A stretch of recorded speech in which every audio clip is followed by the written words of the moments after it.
నన్ను నేను. ఈ కర్ర ఎండిపోయింది ఒకప్పుడు లోకంలో. ఎండిపోయినటువంటి ఈ కర్ర ఎప్పుడైతే దేవుని సన్నదిలో పెట్టుకుంటానో కర్ర దేవుడు చిగురించడం మొదలు పెడతాడు. ఆత్మ సంబంధంగా ఎదగడం మన జీవితం ప్రారంభిస్తాం. ఎండిపోయిన కర్ర చూడండి, అహరోను కర్ర లేదంటే అహరోను కర్ర, లేవి గోత్రపు కర్ర తీసుకొచ్చి మోసే ఎప్పుడైతే పెట్టాడో రాత్రికి రాత్రి ఏమైంది ఆ కర్ర? ఉదయానికి మరునాడు చిగురింప చేశాడు దేవుడు. నీ బ్రతుకును దేవుని సన్నిధిలో గడుపు అని రాశాను ఇక్కడ.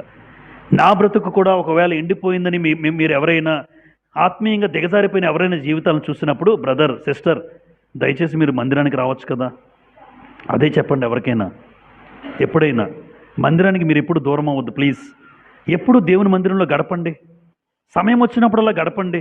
ఉద్యోగం ఉన్నప్పుడు చెయ్యండి, కానీ సమయం చేజిక్కినప్పుడల్లా లేదా సమయం కుదుర్చుకొని నేను మందిరానికి వెళ్తాను, ఆయన సన్నిధిలో గడుపుతానంటే ఎండిపోయిన నీ జీవితం చిగురింపజేస్తాడు.